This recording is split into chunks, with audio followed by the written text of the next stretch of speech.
one of my, it's a subject that I'm particularly interested in. Cayce readings all of them are very interesting to me, and of course, with my research, the ones on Atlantis and ancient flight and the terrible crystal are particularly interesting to me. One of my popular books is a book on technology of the gods. And I did another book on Vimanas, and then I did a book called Atlantis and the power system of the gods. So you're going to see some kind of unusual things, and I'll bet you'll have a few questions when we're all over. So, and you can ask me any questions too about my earlier presentation too. So with that, we'll get going. And so in my book, Technology of the Gods, I go into what it takes to have high technology, and to put it really quickly, the whole idea of having a sophisticated society with high technology, like we have today. You know, in fact, the early chapter of that book, I actually talk about sanitation. And, you know, having good plumbing and sewage systems and a good water system, and, you know, that kind of thing. And today we take that all for granted, although, you know, it hasn't been that long, only just a little bit over 100 years that we've had, you know, modern toilets we have with very simple, you know, water lock. That the modern toilet, by the way, was invented in England by Mr. Crapper, all right? So. But I'm not going to go into all that. We'll just, yeah, that's one of the first things you need for high technology is good sanitation and nice toilets and plumbing. But the other things that you need for high technology, you need metals, you need electricity, you need machines. And of course, we have all that today. So the big question is, did they have that in ancient times? And I'm going to try and convince you tonight that they did. Electricity. You got to have electricity to have high technology. And did the ancients have electricity? Yeah, they did. We have the Baghdad battery. And it was a very kind of a simple DC current with copper tubes, and even using some acidic thing like wine and vinegar, and then they connected them into a series. And they think that the Baghdad battery was used for electroplating and electroplating objects. And in fact, it's kind of interesting that one of the uses probably of the Baghdad battery was making fake gold objects by, you know, electroplating them with gold and then selling them as like gold statues and stuff like that. So yeah, I mean, the ancients did have batteries. We know that.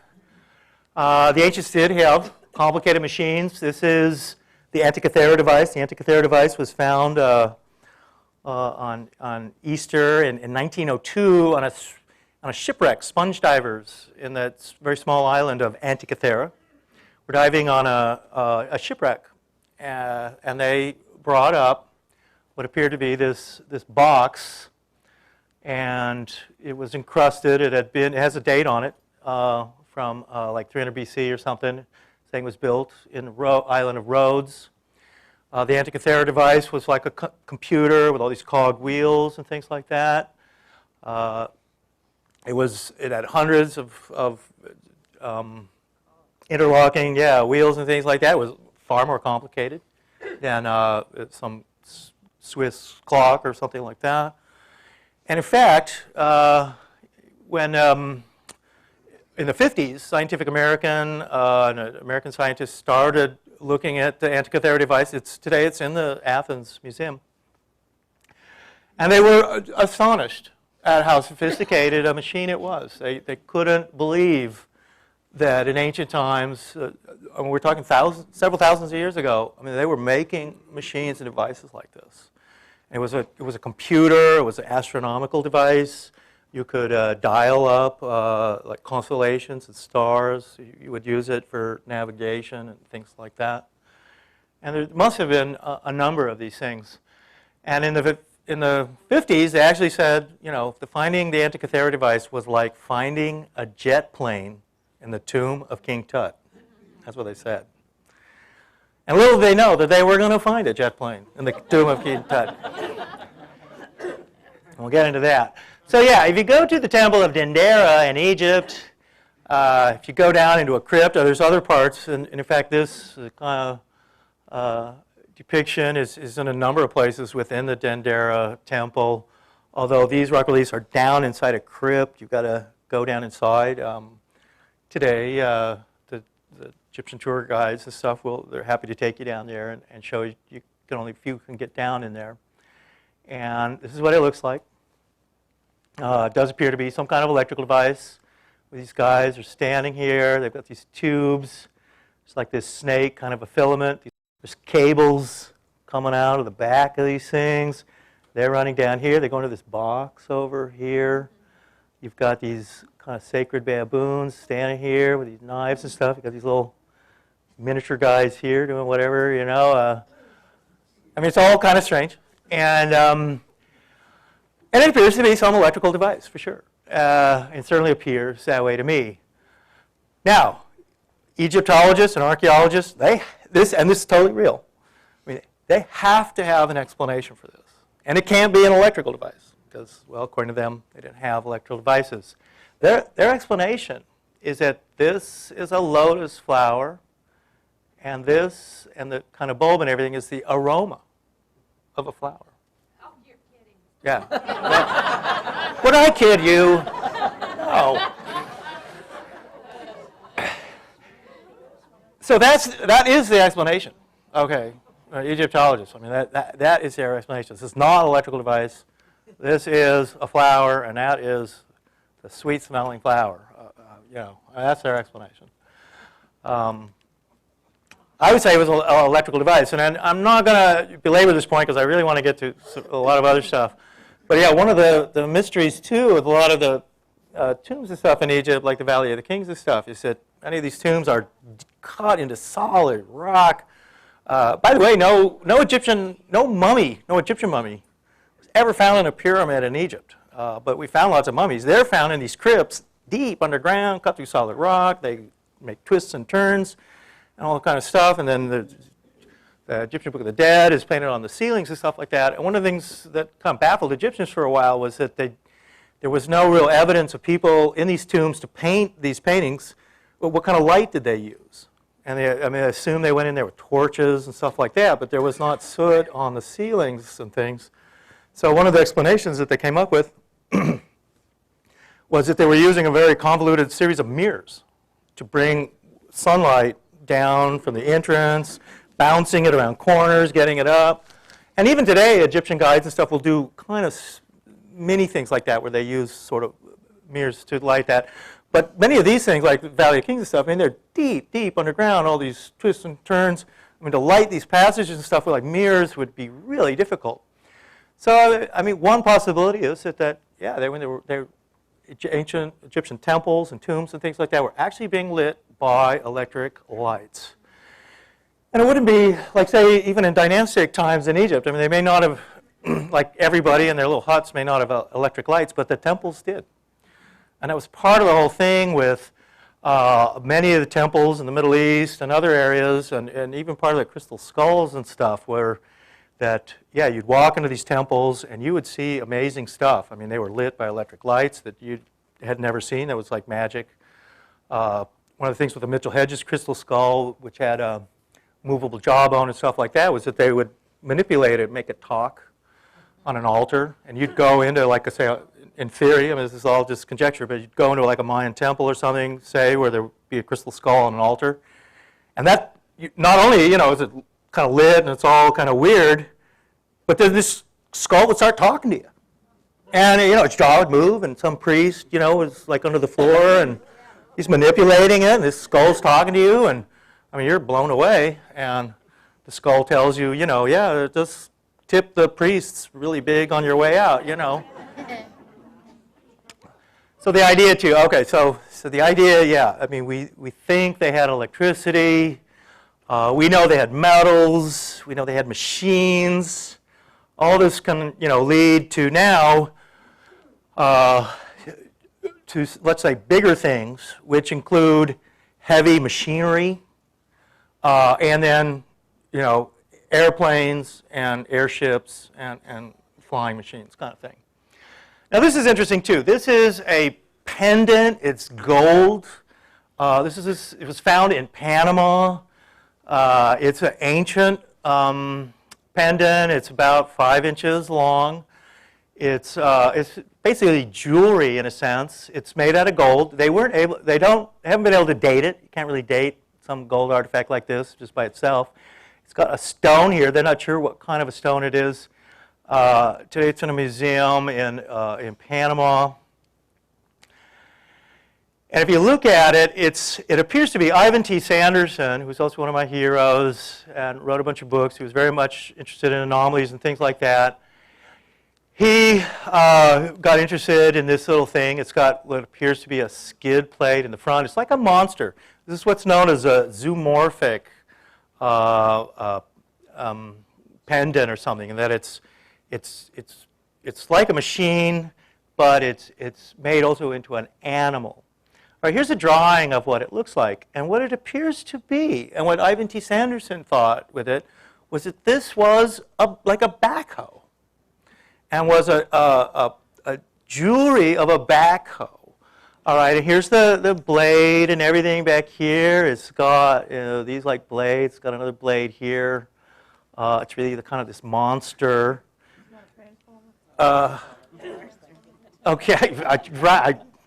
And yeah, so in a sense, what this thing would be like this. Like we call it a backhoe. I mean, it's heavy machinery used for digging. And in fact, that's one of the things that really transforms our world today is, caterpillar bulldozers, graders, earth-moving machines that just shape the world around us, and that's what's created us now.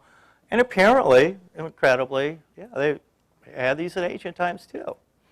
And this would be like, again, what a zoomorphic depiction of something is. It's really a big digging machine, but it's also a monster. Yeah. So yeah, did they have heavy machinery? Well, apparently they may well have. This is one of the gold, so-called airplanes in the Gold Museum in Bogota, Colombia. And it too is a piece of jewelry. And in fact, there's a number of these. They've found like dozens of it. It looks a lot like a Delta jet with wings and stuff like that. It's got, and in fact, Ivan T. Sanderson looked into this too.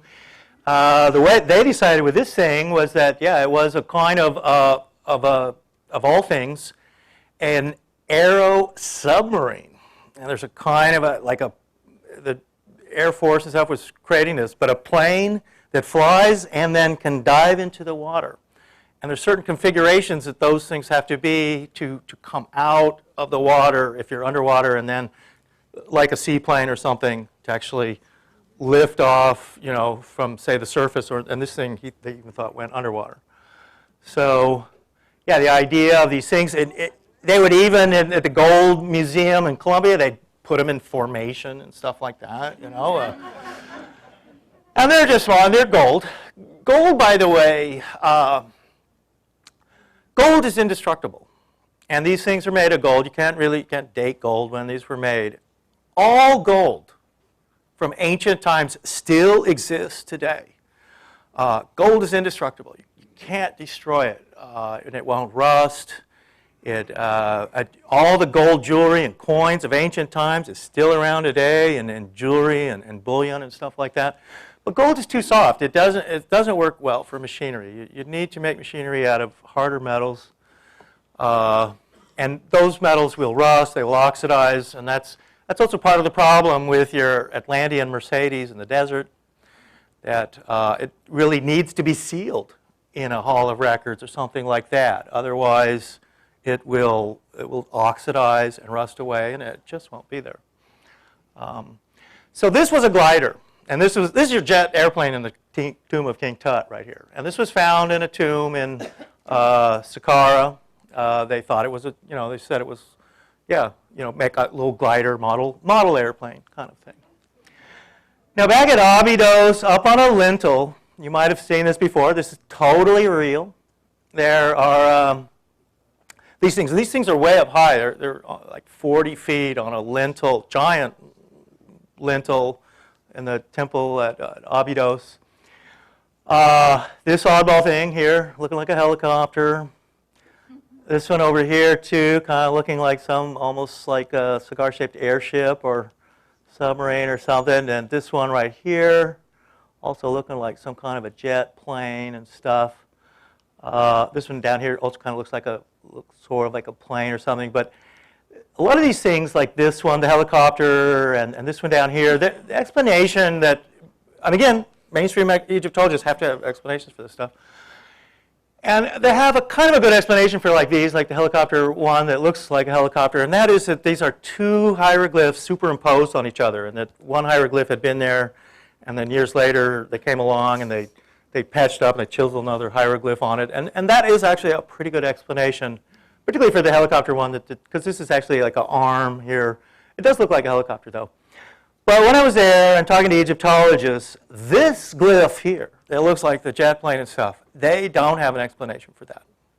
And as Egyptologists and stuff told me that they don't know what combination of hieroglyphs this could be or what hieroglyph it is.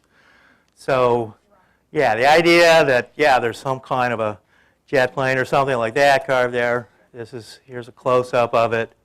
Yeah, there's something going on here, and this is genuinely a mystery. The idea of ancient flight is pretty common around the world. The Chinese have they have stories of ancient flying people. You have the stories too, like the Arabian Nights and stuff like that, of flying carpets and whatnot. So it's a fairly common thing, and just in legends and myths around the world. The Kebra Nagast, which is an Ethiopian text, talks about King Solomon having a flying machine and flying to Ethiopia to visit Queen of Sheba. She likes to listen to the radio when she's listening to him. And this is actually a cartoon that from a British magazine in the 40s. But when the Kebra Nagast was first translated from Ethiopian script by Sir Wallace Budge in the 30s, and he also did the Egyptian Book of the Dead and stuff, part of the book is about King Solomon having this flying machine flying around. And so, the British journalists thought that was all very amusing, and so they created this little cartoon. And but the thing is that in ancient times there are many depictions on Assyrian cylinder seals and things like that of people, they're in their flying disc. And here are these guys. It's a disc, but it's winged, and they're flying somewhere, going places. When you go to India and Southeast Asia, every Hindu, every Buddhist has heard of Vimanas. And when you read the ancient Hindu epics of the Mahabharata and Ramayana, which is part of it, the Dronaparva, many other books, they are full of stories of flight. And when they're in Sanskrit, they're called Vimanas. And the famous story of Rama, this is actually, you have your air chariots. This is in the Bangkok airport, actually. And this is Rama here. He's in his flying chariot. The story of the Ramayana is we'll get into it just in a second. The ancient Indian epics, like the Ramayana and Mahabharata stuff, they read like the wildest science fiction. They're like some Buck Rogers novel story that people are buzzing around in these airships. They're blasting each other. It's devastating wars. They have these horrific weapons. They decimate entire cities. It's bad. And they're using aerial weapons, and these aerial machines are part of the story. Well, archaeologists thought it was, totally fanciful. This couldn't be true. But then, right after World War II, British and Indian and Pakistani archaeologists began excavating these cities in the Sindh Desert, which is all along the border of India and Pakistan. Cities like Mohenjo-Daro and Harappa. And they started finding some really unusual things. These cities had been destroyed. There was areas that had been melted. These are called the Harappan civilization. This is a seal. They're still trying to decipher this script. They haven't yet. This is all pre-Sanskrit. Mainstream archaeologists say this stuff is like 2000 BC, maybe 3000 BC. It's probably much older. Well, you know, it's hard to say. This is an extinct type of bull that doesn't exist today. Some ancestor of the Brahma bull, which is, you know, common in India, of course, today, and also in the United States. When they got to the street levels of Mohenjo-Daro, people were just lying dead in the streets. Some doom had just taken over this city. Everyone was killed. No one buried the dead. They were lying in the streets, holding hands. And this is well known in archaeology, and it's a mystery. This doom, just like the ancient Indian epics had said, this doom took over, descended on these cities. Everyone was killed, and then the desert came in, buried these cities for thousands of years, and then, you know, in the early 1950s, late 1940s, they began excavating it, and they discovered this. The idea of all around in Arabia and India and places like that, you see places, this is also sort of like what we saw in Peru, and this is actually in Saudi Arabia, where just weird doors and carved things on these cliffs, but they were also part of, you know, some other, like, walls and things would have been attached to these or something. And today, we have no idea who built these things, why they were there, what happened to them. So all around India, I mean, this is also an area of sunken cities and things like that. Dwarka over here is also a sunken city. This is the city where Krishna is supposedly from. The story of the Ramayana is of really a prince named Rama. And he's the Rama of Hari Krishna. And he was this prince out right up here in the Ayodhya forest. He marries his sweetheart. Her name is Sita. And they're happily married for some years. But then she runs off with this other guy named Ravana. And he's supposedly the king in Sri Lanka down here. Rama's bummed out. His wife's left him. He goes and meditates in the forest for a while.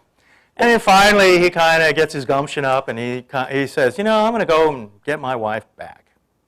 So he gets into his flying machine, his Vimana. This is the story of the Ramayana. Flies down to Sri Lanka with the help of his buddy Hanuman, the monkey and stuff. I mean, he's in this flying machine. He has this battle with Ravana, lands his flying machine, tells his wayward wife to get in. Look, babe, you're coming home with me. He flies back up to Ayodhya, back up there, you know, this is his kingdom and stuff. And then, but of course, you know, his reputation and hers is totally ruined because she ran off with this other guy. And that causes problems for a while, but eventually they get back together and everything's cool. That's the story of the Ramayana. And everybody, every Hindu knows this, every Buddhist knows this story. It's very, very famous. And it's all about these flying machines. Now recently, too, with satellite photos, they've come with this, these satellites showing that from the very tip of India up here, that this is what they call Rama's Bridge. And this is underwater. But they think that this is a man-made causeway coming, and it's just barely underwater. But this is something like the highway going out to Key West or something. It's going along just a very kind of shallow part where they could build it up, and they built this, and this must have been many thousands of years ago. They've built this causeway that connects southern India to Sri Lanka, and here's one more picture of it. But this is underwater, so I mean, this satellite image is showing, you know, this thing. And so, right, this is apparently a man-made thing that was linking ancient India with Sri Lanka. Now, when you read the Ramayana, it's like reading some modern novel. And let's say, you know, the hero suddenly goes to the airport, gets in an airplane, flies to London, and all that. And, you know, when you're reading a novel, the author doesn't suddenly stop and tell you what an airplane is. You know, this is what an airplane is. He doesn't do that. And he knows that you know what an airplane is, so he doesn't have to explain it to you. And that's how the ancient Indian epics were, too. They would talk about these Vimanas and stuff, but they wouldn't really tell you what they were or describe them in any great detail and stuff. And they were these airships. Well, then, in 1908, in the Royal Baroda Library in central India, they found this ancient manuscript, and it was all about Vimanas. It was all about these ancient airships. And at that time, Maharishi Bharadwaja, this was a 4th century BC manuscript. It said that it was a manuscript compiled from even older books. Ancient India, by the way, is kind of unique. And one of the things that's happened throughout history is there's been this purposeful destruction of knowledge and libraries. Like the Library of Alexandria, totally destroyed, all these books burned, hundreds of thousands of volumes, and a lot of it on the history of Egypt and stuff. We'll never know what to say. Emperor Qi Huangdi of China, who built a great wall on those terracotta warriors and stuff, he also ordered every book in China destroyed. When the Spanish conquered Central America and the Yucatan and stuff, they also collected all the Mayan Codex books and burned and destroyed them all. Only 4 Mayan codexes are known to exist today. India is a little bit different. India had not gone through this destruction of ancient libraries and things like that. So these ancient books in India still kind of exist, and people can read them to a point. And that's what the Vimanika Shastra was kind of about. So it was about yantras and all about machines. It was then translated out of Sanskrit by a guy named Josher in the 1950s. The book itself, it didn't have any illustrations.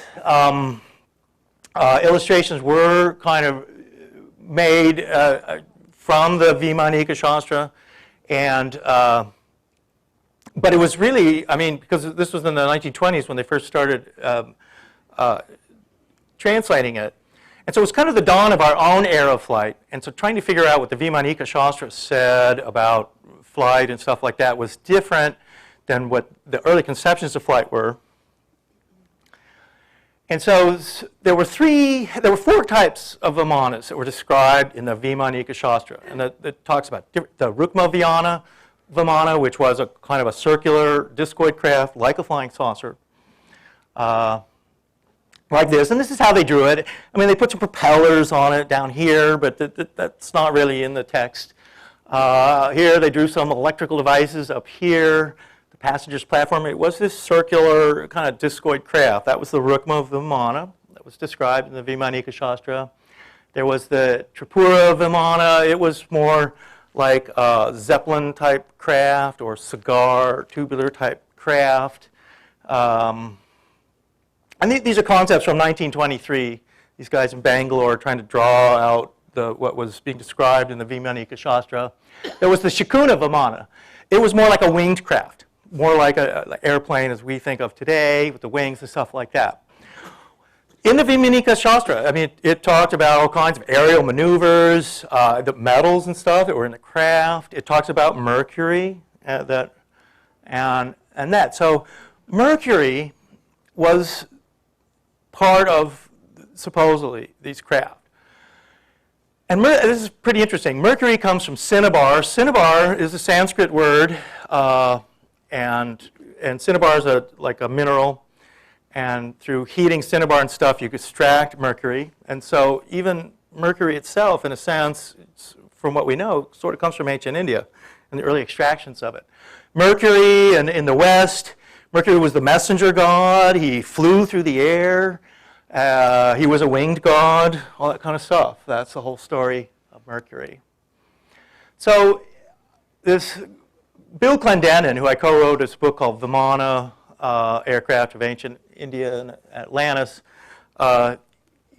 he was really interested in the whole Vimanika Shastra and what it described. And what he decided was that the caduceus, which is also a symbol of Mercury, was what he called a kind of a Mercury vortex kind of a craft. He thought that the caduceus itself was a diagram for a kind of vortex, gyro type thing that was spinning about itself, and that it was symbol. The caduceus is also the symbol of the medical profession today, but it is associated with Mercury. This was Clendenin's kind of drawings of this craft. He felt that certain types of UFOs and stuff like that were actually these Mercury type of craft, what he called Mercury gyros. And the thing with Mercury, Mercury is a metal, it's a liquid, it's also a conductor. And this was a drawing by a NASA engineer of Ezekiel. Ezekiel's a vision of this craft that comes down. It was wheels inside wheels. And they also drew it as some big propeller craft kind of thing. But Clendenin would have said, yeah, no, this is a gyro circulating craft that's using Mercury as in a gyro. What you can do is, in that sense, and I'm not going to get too technical here, but yeah, you can have, there's a type of a gyro that's a Mercury gyro, and it's a closed gyro, it's spinning, and Mercury is inside it, but then you electrify it. And by adding the electrical field to it, that's where you get what some people say is this anti-gravity effect. Oddball book was published in the late 80s in America. It's the first book really that talks about Mount Shasta as being some kind of a space base, a home of Atlanteans inside the mountains and stuff. And that was a book called A Dweller on Two Planets by Philos the Tibetan. Maybe you've heard of that book. It's still in print today. In that book is really it's a reincarnation story and karma story. It's about a guy and his different lives. He meets this master Kwong outside Mount Shasta. Kwong takes him into this door inside of Mount Shasta. Talks about some of their lives in Atlantis. At one point they go to Venus in this book. That's why he's a dweller on two planets, because he's been to Venus. And in that book they talk about the Valix, which is kind of was an Atlantean version of a Vimana. And there was illustration. That book did have illustrations in it. It had like 10, 15 drawings at the time from the text, and this is one of the drawings.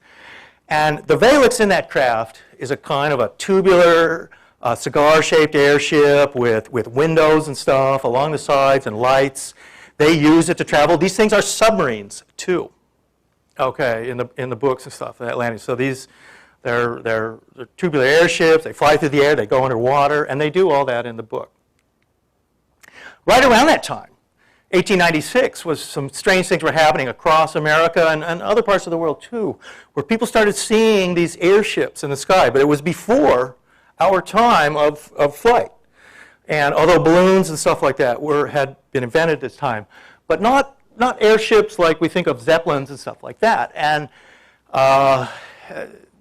it's interesting stories of starting in California and then going to Chicago, and these guys went across the Midwest. There's a lot of interesting stories on this. I won't dwell on it too much. But people were seeing these airships. Sometimes these airships, too, had powerful electric lights and stuff like that in the front that were shining down. These were the stories. And these were in newspaper articles and stuff like that across the country, and even in New Zealand and other areas like that.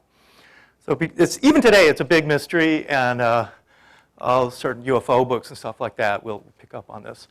The idea here these kind of tubular craft like this, like the Vimanas were like this, and the Valix of Atlantis. This is a photo. It's the earliest known photo of a UFO. You've probably not seen this before. It was from like a stereo vision slide from 1871. It was a photo of from some mountains in New Hampshire, actually, and in it was apparently this kind of airship kind of craft that from before our time of flight. You have stories of kind of Captain Nemo kind of things. Jules Verne got into that, Robert the Great, these guys who are the secret inventors with their airships and stuff like that. And stories like that were coming out. All right, well, probably the greatest inventor who ever lived is Nikola Tesla. And he was born a Serbo-Croatian, 1856. He moved briefly to England, then he came to the United States. He worked for Edison for a while.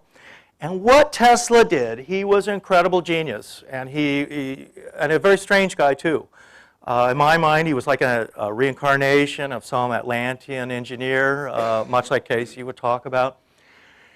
He would envision his devices and things in the sky. He is the inventor of three-phase current that we use today. This building and the whole world is lit by his inventions, and that's AC electricity. And AC electricity is rotating magnetic fields. Every car has a small little generator. That's what makes electricity. An alternator, copper windings rotating around, electromagnet, and as it does that, it puts out three-phase current. He is the inventor of it. The world today is lit by this incredible genius. But he is like a suppressed person. And a lot of people, you go through history and you learn that Otis invented the elevator and, Edison invented the phonograph and stuff like that. But you don't really hear that much about Tesla because some of the things that he invented and did are still science fiction today, and we'll see why and how it relates to Edgar Cayce. Tesla had friends like Mark Twain. He briefly was very wealthy. He was very much a man of time. He was a very he was a poor businessman. He was very socially inept. He never got married. And he basically was the archetype for the mad scientist. And in fact, in the early Superman cartoons of the early 40s, the early Superman cartoons, Superman battles this mad scientist with all these weapons and death rays and stuff like that, and it's Tesla. And Tesla was actually passed away right around that time. Now, one of the things that Tesla did was and this was right around the turn of the century, he began developing a system of wireless power. All right, and he started demonstrating. He first went to Colorado Springs to develop what this transmission of power. And what it would do was, in the 1930s, his laboratory was burned down, destroyed. Many of his inventions were, he lost many of his inventions.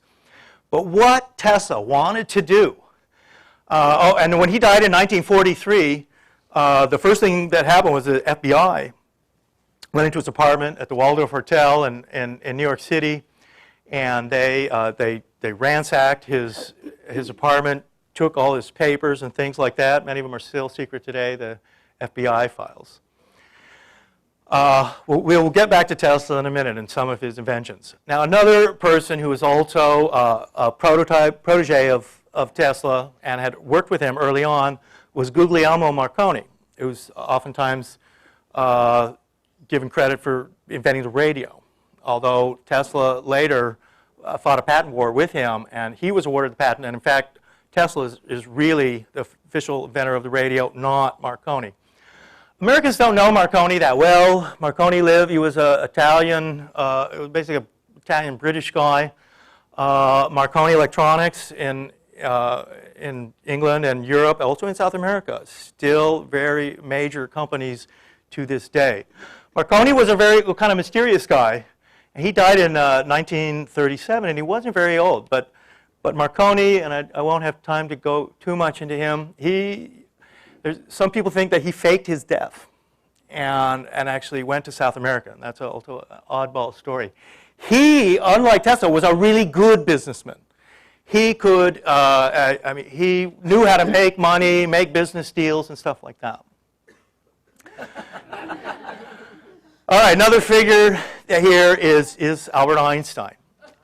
Now, Einstein, around this time too, Einstein came up with what he called the unified field. And back in the 30s, this was a big deal, the unified field theory. And what the unified field theory was, the theory that gravity and electricity and magnetism all manifested from one force. And that force was the unified field. Okay? And so just like from the unified field, you would have an equation for electromagnetism, as they do, but with the unified field theory, you would have equations for electrogravity and magnetogravity. Okay? So the unified field, if it was could be actuated, was anti-gravity, gravity control. And that would be, I mean, that's like levitation technology and that kind of thing. So that was, but you didn't hear much about the unified field after Einstein's paper on it. Also during World War III, Einstein and Tesla was involved in this. They met with the U.S. Navy. And Einstein also was part of this, a computer genius named John von Neumann. And what they allegedly all came up with, and this was all part of Tesla's ideas and Einstein's stuff, and that was what they called the Philadelphia experiment. Maybe you've heard of that. The Philadelphia experiment was an experiment to make battleships invisible and then also teleport them. And this is during World War II. Okay. And in fact, now, as a kid, I was a coin collector, and I collected pennies and stuff. And those of you who collected pennies in 1943, during the war, I think it was 43 or 44, there wasn't a copper penny. It was 43. Okay, it was a steel penny. And when you had your little penny book and you put your pennies from every year in, that 1943 penny was a steel penny and not a copper one. And that was always kind of unusual. Well, the Philadelphia experiment was actually one of the reasons for this, because they needed the copper to make copper cables, because what they were doing was they were winding the copper cables around the battleship, which is the USS Eldridge, just like you wind around a motor, okay, and then you throw a field into it, and that was the Philadelphia experiment, and then allegedly, the Eldridge then shifted out of this dimension and went invisible, and even teleported to Norfolk, right over here, allegedly. And then there's a lot of other weird stuff. There were sailors on board the ship. Some of them were fused to the hull when they turned off the field, supposedly. Others went crazy. Allegedly, some of the sailors on there, somehow their atoms and stuff were destabilized, and they would sort of fade out. They would tend to suddenly like go into another dimension or something like that. The Philadelphia experiment was really, let's go back. The Philadelphia experiment was sort of let out of the bag by this guy here, Morris K. Jessup. He was an astronomer from Indiana. This is the only known photo of him, taken from this Gray Barker Flying Saucer newsletter from the 50s. Strange thing happened to him. Now, he was the one who really wrote about the Philadelphia experiment and put it out in a book called Cayce for the Flying Saucers, and there was this thing called the Varro edition of this. He was one of the early victims, allegedly, of the Men in Black, and he was on his way to a UFO convention in Florida in 1959 when he suddenly pulled off the side of the road, wrote a suicide note, put a hose from his tailpipe into his car, and killed himself. And he's dead. Okay, and he never got to that UFO conference. So that's Morris K. Jessup. And he's the guy we wouldn't really know about the Philadelphia experiment. Now, this guy right here is a guy named Carl Allen, or Carlos Allende. This is his thing. He was a guy who claimed he was on the USS Eldridge. He claimed he was part of the Philadelphia experiment. He wrote these letters to Jessup. And he was still alive, really, until the early 1980s in Colorado. And he is dead today. But he is really the main source of like talking about the Philadelphia experiment. All right, now, so another thing that was happening in World War II around this time, this is very strange, was what they call Foo Fighters. Now, Foo Fighters were these balls of light that were starting to be seen over Germany towards the end of World War II. And they called them Foo Fighters from an old comic book character of the time named Smokey Stover. And in Smokey Stover, there was a line in there that would say, where there's foo, there's fire. And foo was a a pun on words of the French word for fire, feu. So when these balls of light, like this is a rare photo of Foo Fighters, as the Allied bombers were flying over Germany towards the end of the war, they would suddenly encounter these swarms of these glowing balls of light hovering around the bombers and stuff like that. And they were pulsing balls of light. These are photos. Here's another. This is like what they were like. Then the pilots and stuff would come back, and they started making these reports. And they got into the newspapers in Britain and America that the Germans had this new secret weapon. There were these balls of light. They were called, they nicknamed them Foo Fighters. And in many ways, it's the genesis of the early UFO activity that was then to begin right after World War II with the Roswell crash and stuff like that. What the Foo Fighters were actually, again, there's been reports of them. I mean, some UFO books will say, oh, well, these were aliens, right? But the Foo Fighters were like the size of a basketball or something like that. They weren't giant airships, but more just, like small balls. And there was pulsing light. But they were like this Mercury gyros, pulsing, spinning, bright balls of light. And what they did, actually, was the electrical field within the Foo Fighters, supposedly, would interfere with the electrical systems on the bombers. And what it was doing was, and it's a lot like UFO encounters today that you might have heard about, where the UFO hovers over your car, and the electrical system of your car goes dead, and your car won't start and stuff, because there's some interference with the electrical system. And that's what the Foo Fighters were doing. And apparently what the Germans' concept of the Foo Fighters was that it was going to interfere with the engines of the bombers, so the bombers couldn't make it to Berlin and Dresden and drop all their bombs. And as the engines were cutting out, they would drop their bombs on just farms in Germany and not make it to their destinations and bomb the cities. That was apparently the idea of Foo Fighters. Towards the end of the World War II, the Germans actually began designing discoid craft. One of the things with World War II, elements of World War II, was that it was an oil war. And the Axis powers, one of the things with them, they didn't have oil fields. The Germans didn't have oil fields, the Italians didn't have oil fields, and the Japanese didn't have oil fields either. There was something in common with those three nations. And what they did during the war was go and take oil fields. And the Germans occupied the oil fields in Eastern Europe and Ukraine and stuff. The Italians occupied oil fields in Libya and North Africa. The Japanese went and occupied oil fields in Manchuria. But what they did was, so with German technology and stuff like that, they, more than any other country, was where they were searching for alternative forms of power and flight and things that didn't require special gas mixtures and special aviation fuel. And the Germans, it seems incredible, but towards the end of the war, they actually began designing, at least, flying saucer craft. And these were electric things that were based on Tesla's ideas and Marconi. And in fact, the Germans had developed a flying wing kind of craft. And one of the earliest UFO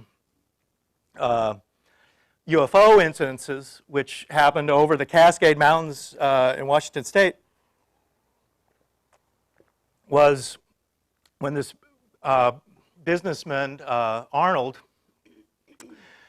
reported seeing what was this like boomerang type craft skipping over the Cascades. And he was a pilot himself.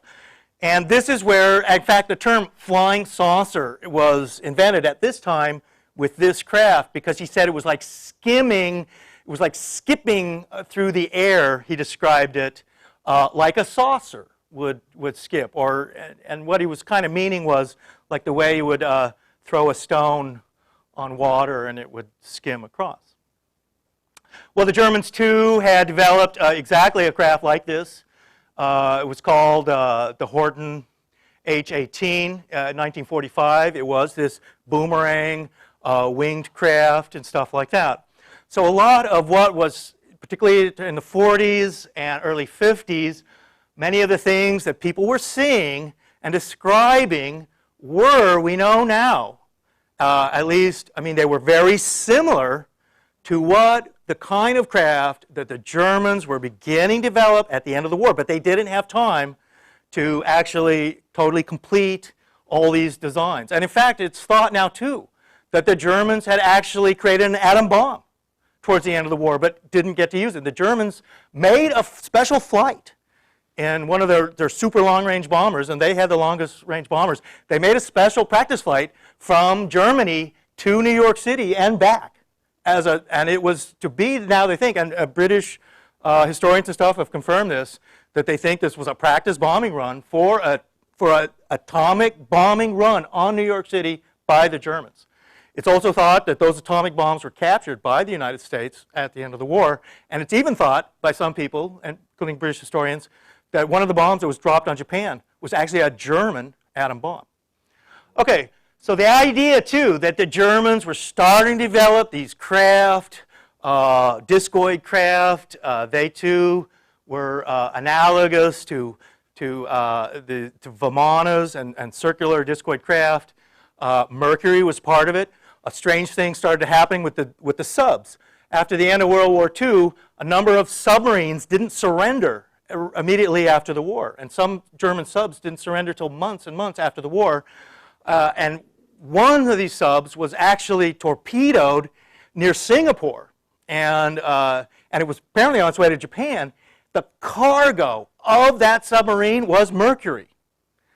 And historians, even today, I mean, they know that some of these subs had this mercury cargo, but they don't know why.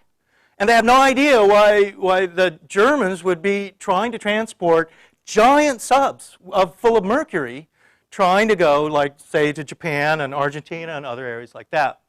The Germans, too, allegedly, from the plans and stuff, and they've tried to keep this secret all these years, even plans and stuff like that for what they call the Andromeda craft. It also was a cigar-shaped craft, kind of your mothership.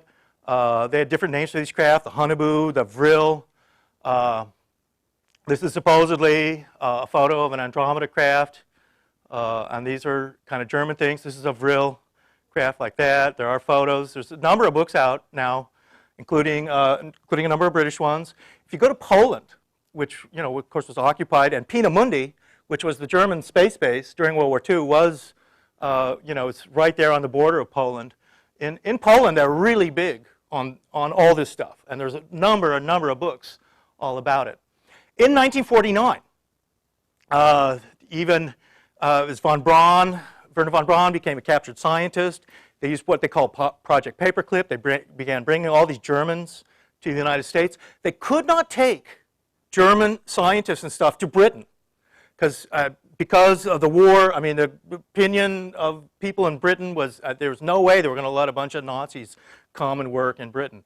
But in the United States it was different. They brought thousands of Nazi scientists and stuff to the United States and made them part of the space program and stuff, which everybody knows. During 1949 and 1950, particularly around Los Angeles, there were waves of flying saucers, daylight sightings, fleets of flying saucers, flying in formation. Los Angeles newspapers almost daily in 1950 had stories and newspaper stories about flying saucers. This was when the whole flying saucer mania began appearing. The famous columnists, you know, they would start talking about flying saucers. I mean, people were seeing them. I mean, and right in the middle of the day, particularly around Southern California.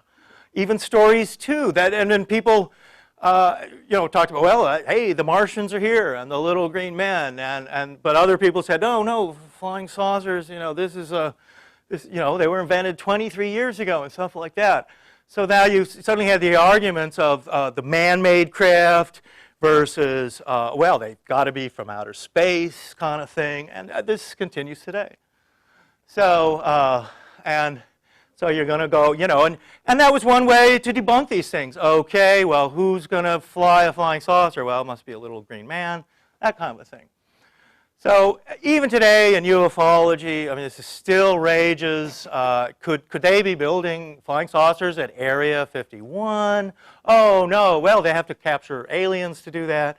get alien technology, that kind of a thing. In 1949, Professor Clyde Tombaugh, and he is the astronomer who discovered Pluto. Okay, so he's a famous astronomer. They've now downgraded Pluto. It's not a planet anymore, but he's the guy who discovered it.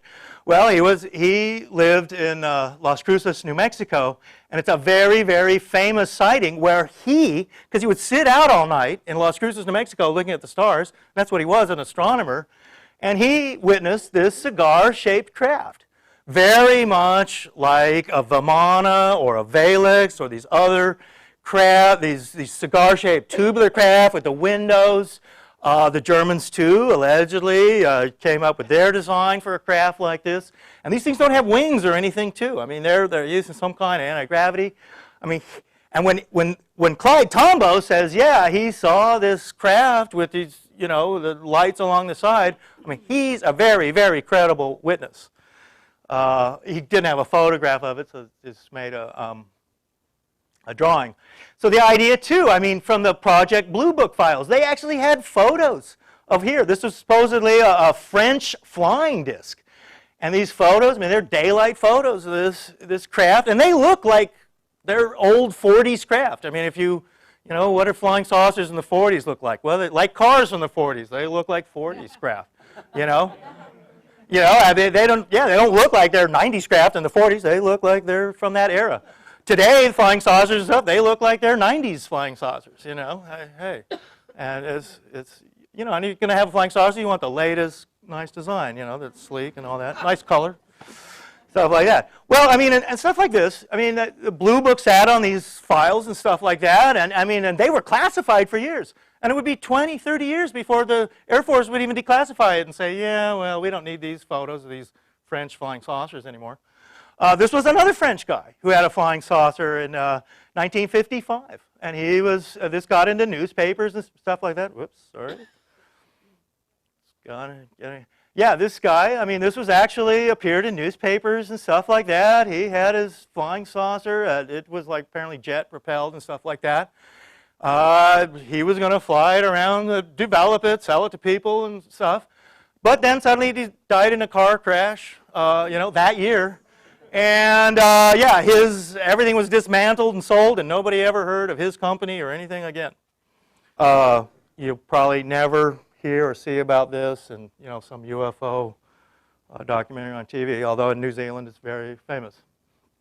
The idea now of these craft from Tesla times and Marconi and the Germans, I mean, it's actual normal physics, but it has to do with plasmas and mercury. A plasma is an electrified gas, like a neon light, something like that. You have a plasma in this case is a gas that's electrified, and that works with mercury. And so when you have mercury spinning around and then you electrify it, and you create a plasma, an electrified gas. And if it's in a gyroscopic type formation, then it's going to, I mean, the whole thing's spinning. One of the side products of a plasma is bright lights, like a neon light. So the common concept of these lights spinning around a flying saucer, and it's rotating, they're bright, and bright lights are part of it. That's part of a plasma, and it can't be stopped. It's a side effect that you can't do anything about. So if you're going to have a flying saucer that's a plasma craft, that's going to be part of it, these bright lights and stuff like that. And that is a common thing with flying saucers. This is from a British guy's book called Gravitational Manipulation of Domed Craft by a British engineer named Paul Potter. And these were some of his illustrations of how a plasma craft works, pulsing, manipulating the gas. It's all spinning in a toroid. That was interesting, too, yesterday with Freddie De Silva's toroid visions of some of those crop circles, because that's part of it, too. And a toroid is a donut shape spinning on itself. In fact, to study anti-gravity and gravity effects, they use smoke rings as part of the physics. And if you've ever seen someone smoke a cigar and blow a smoke ring out, that's also kind of like a plasma toroid. And it's spinning in on itself like a donut as it moves through the air, all right? And that's part of what's called plasma technology. So right now, I mean, this is what apparently the Germans were doing. America, in my mind, was able to use these and take some of this captured German technology. They brought it first, actually, to New Mexico. That's where most of the captured German scientists worked. Then later, they moved it all to Nevada and to Area 51. During also that time, and starting in the 40s and 50s, there was a couple of other American scientists who were relatively well known. A guy named T. Townsend Brown and a guy named Agnew Bonson. They worked for the government, and they were doing these anti-gravity discoid experiments. This guy over here is allegedly one of the early photos of a man in black standing in their lab watching them make these toroid tests, these antennas, and it has to do with and it's all electric. I mean, that's part of the thing with these craft. They are electric. They're not powered by rocket fuel or anything like that. They have electric field. It's all back to Einstein's unified field of electromagnetism, electrogravity, magnetogravity, and the unified field and stuff like that. The toroidal coil test and stuff like that is actually film about this. T. Townsend Brown, for a while, he was a guy in the newspapers in the 50s doing these tests and stuff like that, and then suddenly you didn't hear about him anymore. And there was a point really around 1960 where anything that had to do with experiments like this was totally shut down, and you just didn't hear about it in any newspapers. And the government, of course, would never admit to anything like this. But I mean, this is the, what we call UFO technology. All right, let's see, how are we doing here? All right, we're going to go briefly to the moon. I hope we have time, and we'll get back so we can get back to our hotels. So the whole kind of thing, too, of going to the moon, what's going on in the moon. Just yesterday, NASA crashed this rocket into the moon. They're trying to find water there. I did a book some years ago called Extraterrestrial Archaeology, which was all about structures and unusual things on the moon. And that's a lot of these slides you're about to see in a couple of minutes are from that. There were certain craters on the moon that had what they call translunar light phenomenon. And they would see lights on the moon, astronomers, and particularly this one crater called Gassendi, they were seeing lights along that crater.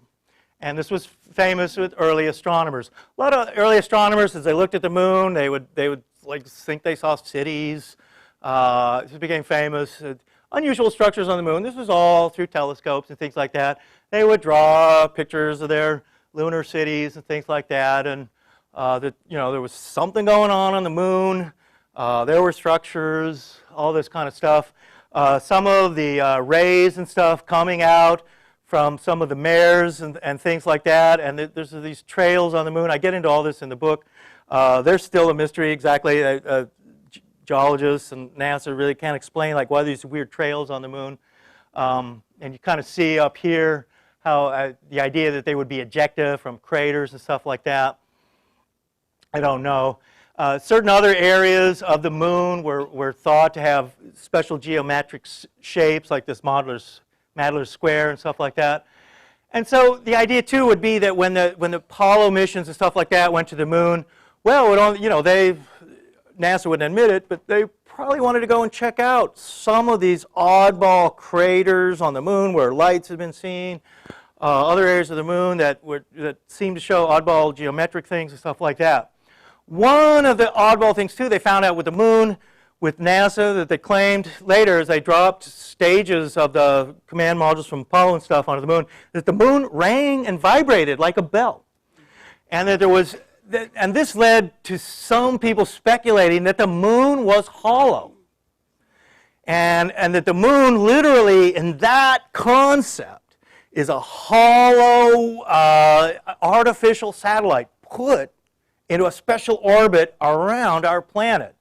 And almost like, and in fact, George Lucas then took that idea as the Death Star kind of thing in the Star Wars thing, where you put a giant artificial planet that's occupied and everything, and you haul it and put into orbit around somebody's planet, and you can use it to control them. And this was the idea that some people had, that the moon was like that. And there was something. And in fact, NASA went on to say that the moon is older than the Earth. And the idea that the moon was like just a twin companion to the Earth and was pulled out, and NASA later, in the early 70s said, no, the moon is older than the Earth, and it's not, what it's made up and everything is not the same as Earth. They're starting to reverse that now, and of course now they want to find water on the moon and all that. That's fine. The idea too of these areas of the moon with oddball, giant like weird spires and stuff like that. Richard Hoagland at one point also released a photograph of what appeared this giant tower on the moon. Oddball structures. Certain craters on the moon seem to have domes and stuff like that in the middle of the craters. Other craters here, like this Longinus crater, had also what appeared to be, here, kind of domes that were lit up by late afternoon sun coming on them. The idea of dome cities and things. This crater up here called Aristelis was unusual too, because what it seemed to have in the middle of it was a big series of pyramids right there. I mean, there were oddball things in some of these craters, and they began noticing, but it wasn't. But NASA itself wouldn't really talk too much about it. But in the 70s, a couple of oddball books came out. One was by this guy named Don Wilson called Secrets of Our Spaceship Moon. He maintained, yes, on the moon there were pyramids and other geometric forms and stuff like that. Another guy in the 70s named George Leonard, he wrote a book called Somebody Else is on the Moon. He also maintained that craters were being mined on the moon, that there were structures and things on the moon. NASA knew all about it, was covering it up. One of the things about the moon is really rich in rare metals. Titanium and things like that, and a lot of metals used for aerospace and whatnot. And in fact, if you were mining the moon, you're mining, some of the rarest elements and metals and stuff like that. I mean, stuff that's very, very difficult to find on the Earth. Leonard, too, he believed that there were parts of the moon where that they had built big bridges, there were big chasms. He believed that there were these things called X-drones that moved around on the moon. They were like mining machines. They scooped up lunar soil and stuff, processed it, ejected it out the back in these sprays. I mean, some of the things he was saying that was going on the moon, and there were photographs and stuff like that. I mean, it was mind-blowing. And when you combine that with some of the oddball stuff that NASA, Apollo scientists and stuff said, I mean, it was all, speculation a lot for really some strange things. There were also things like these unusual craters and bottomless craters.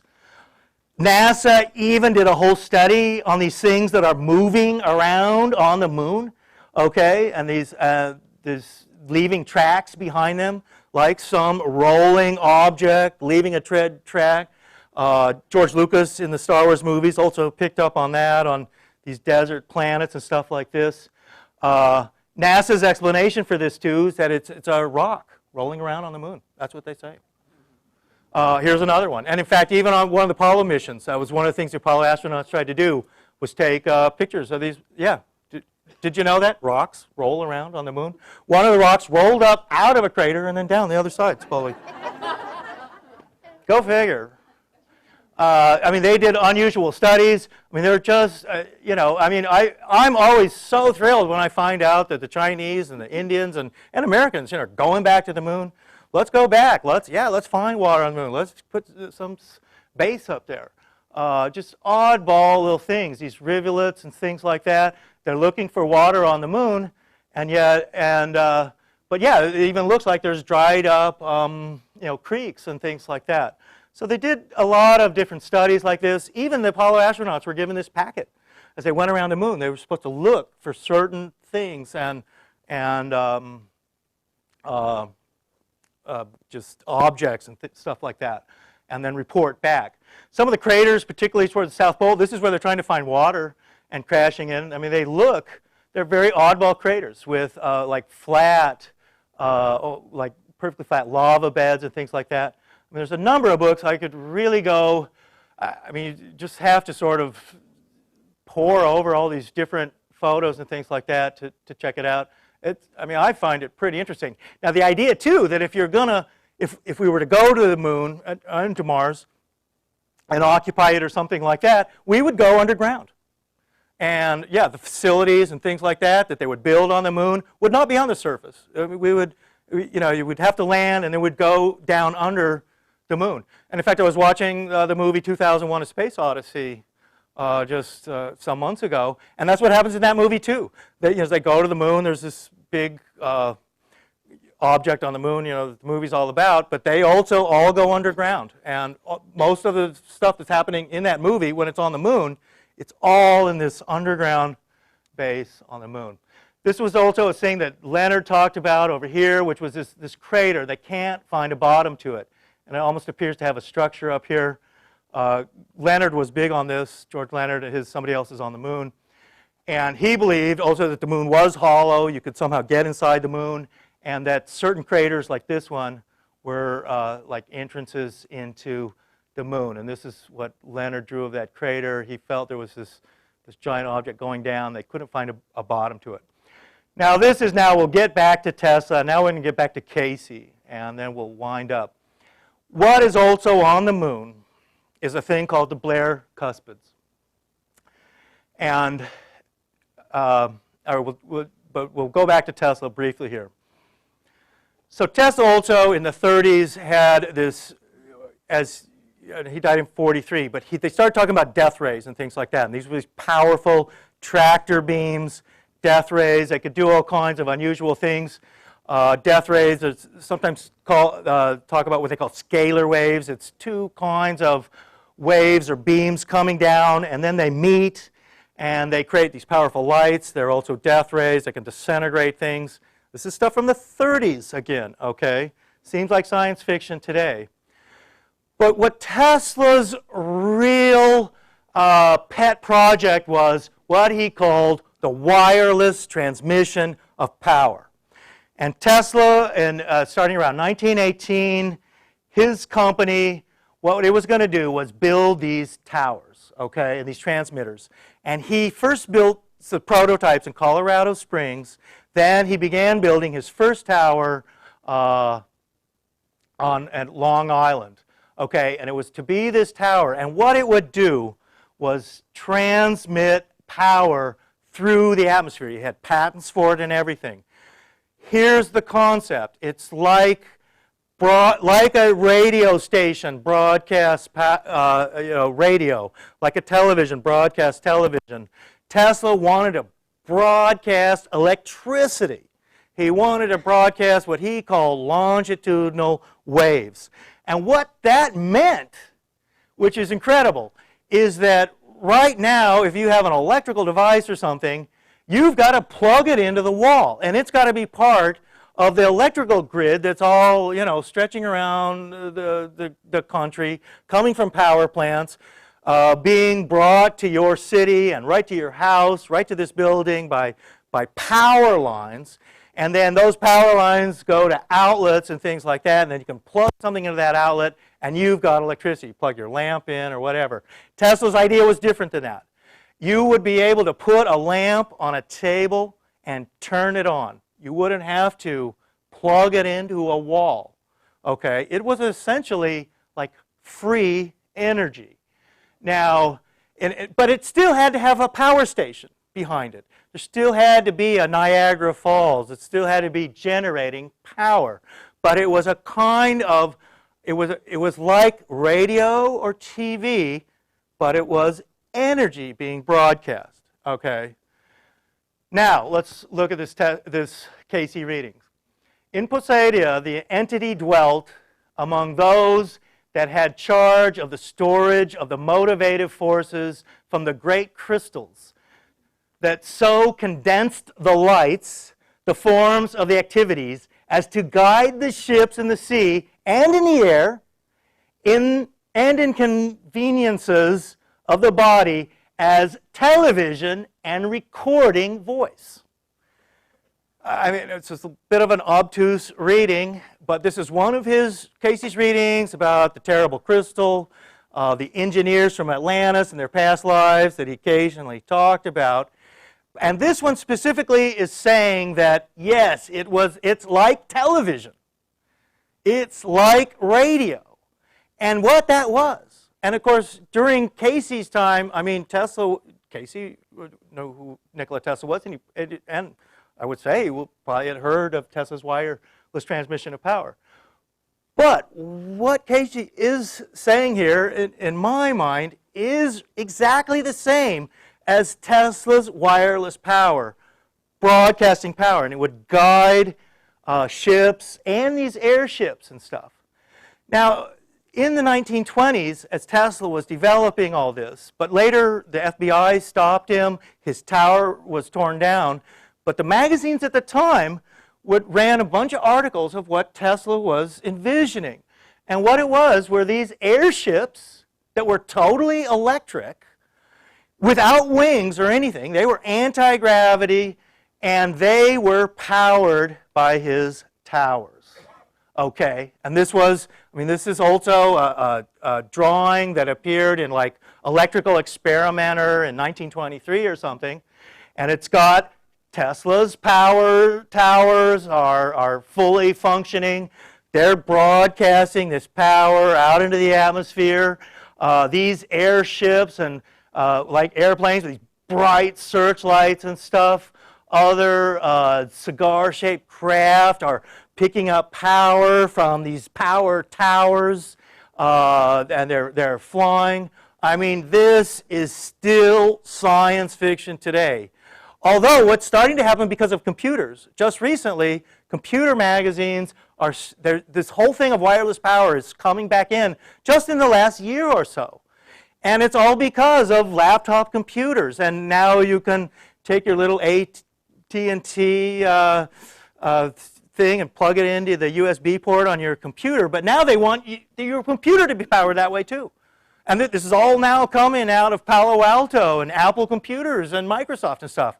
Where, yeah, you're going to take your laptop and, you'll be in like a hotspot or something, but you won't need a battery or to have to plug it in and charge it. You'll just set it there at the airport and it will power up, just sitting wherever you are. And that is exactly what Tesla was trying to do, and I think that was what Cayce was talking about too. Here again is another one of Tesla's kind of unusual towers and stuff like that. It's broadcasting power. Here are these airships. They're drawing power from his towers.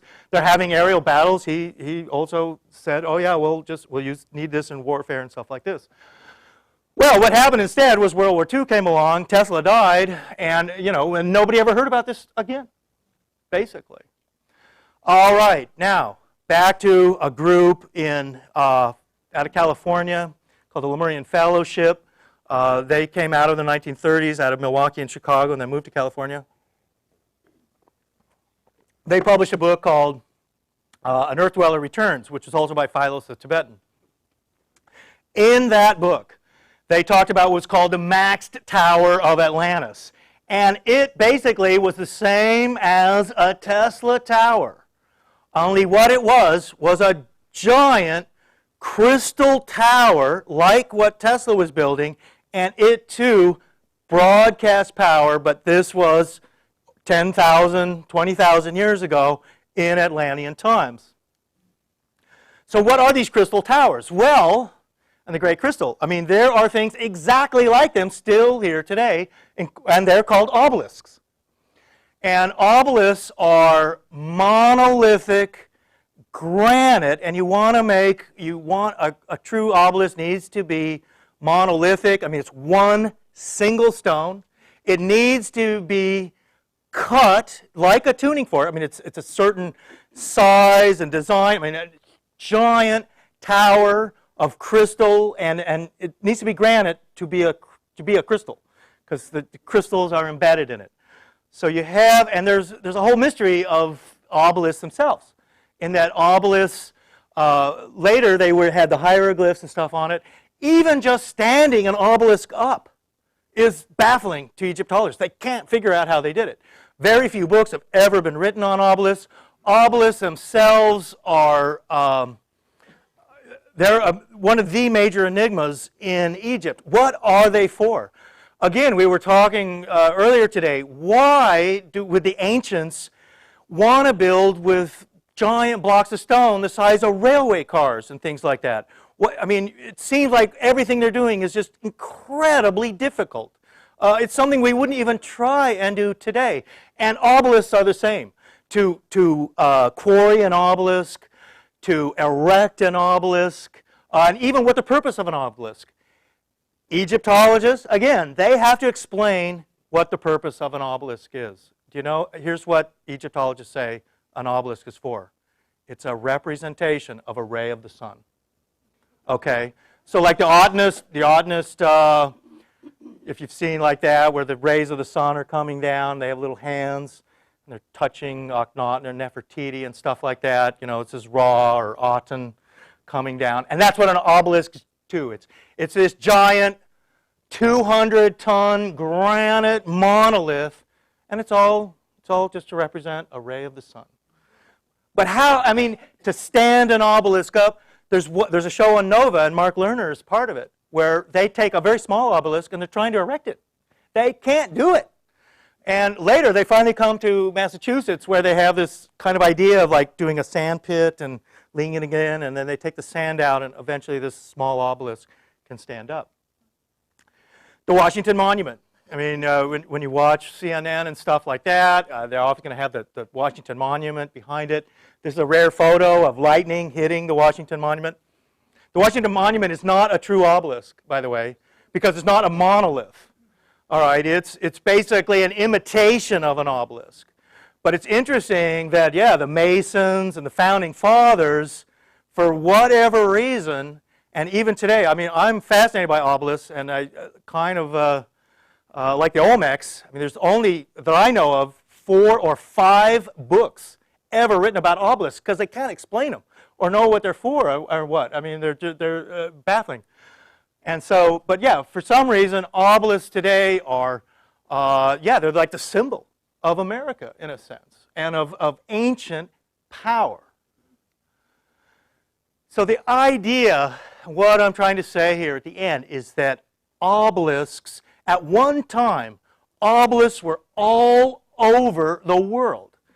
And I believe that the obelisks are the terrible crystal and the power towers that Cayce was talking about, and they're analogous to Tesla's wireless power system. And this is what Tesla was trying to do, was what had been created in Poseid in Atlantis, and Cayce's readings, I believe, support this. This is the unfinished obelisk at the quarry in Aswan.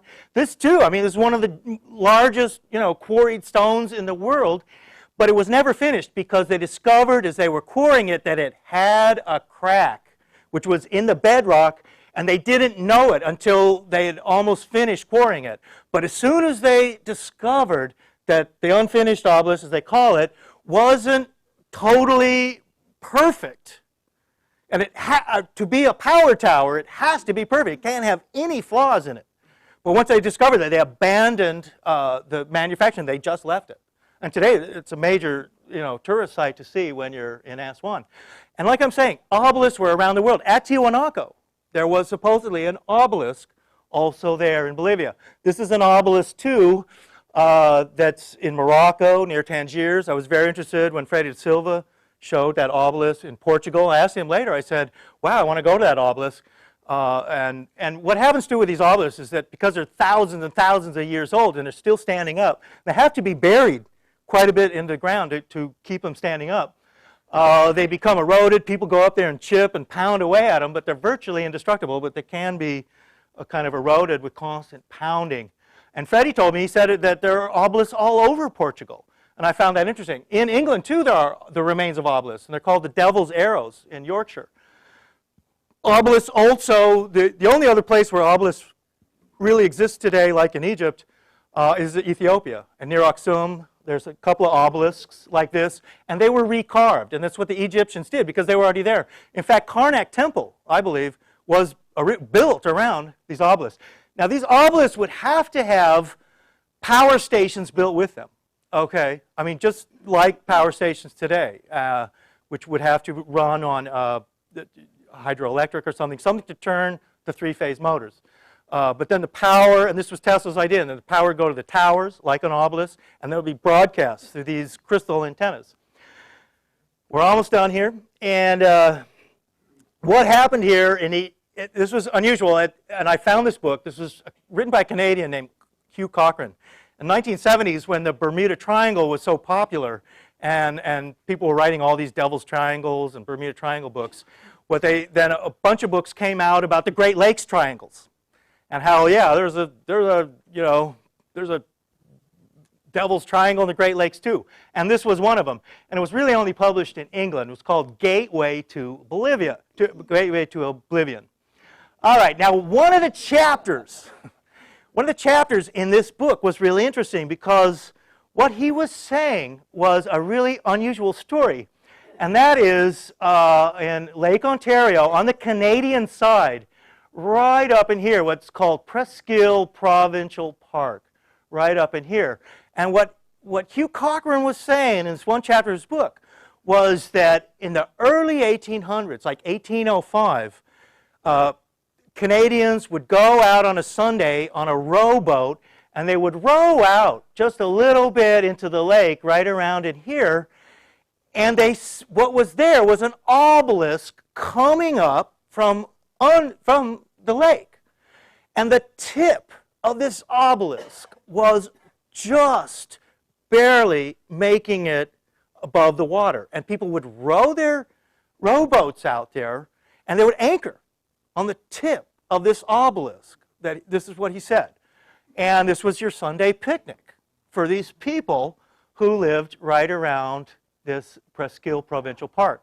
What happened there, though, was that there was a really, really terrific storm in 1805 on the lake, and it sunk all these ships and stuff. It was big deal, and actually an Indian chief had made some prophecy about it and stuff like that, some kind of a curse or something. But after that storm, the obelisk was gone, and it had somehow fallen, and it's not there today. So I thought that was really strange, because I was really trying to find out, because I really became fascinating with Tesla and obelisks and Cayce's readings and stuff like that.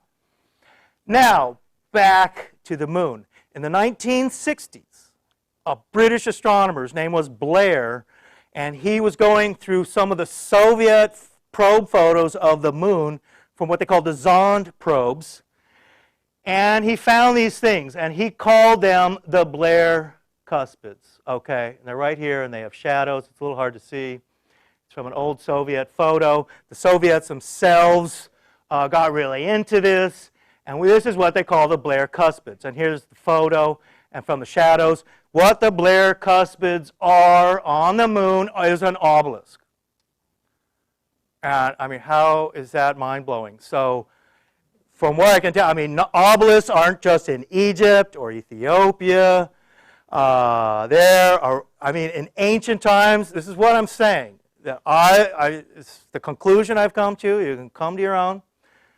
That, yeah, the entire world at 15,000 BC was surrounded by this Atlantean power system. It involved obelisks.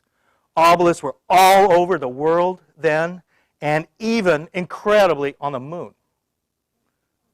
I mean, that's mind-blowing. So the whole idea of the moon being, something that's just a little bit weird, to say the least, has a lot to do with the eclipses on the moon, the way the Earth eclipses. This is stories, too, from the Ramayana and ancient Hindus that ancient people also went to the moon. And just, I mean, you know, there's nothing new under the sun, as King Solomon said. And what is the technology we have today, and even the technology to go to the moon? I mean, in 150 years, you know, we've gone from having, you know, primitive steam engines to going to the moon in 150 years of our culture. And I mean, that's a pretty good technological progression there.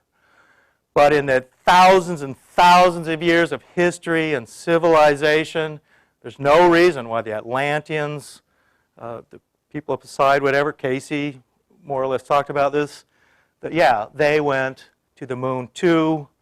I mean, if the Americans can go to the moon, in my mind, the Atlanteans can do it too. And that is the end of my program. So thank you.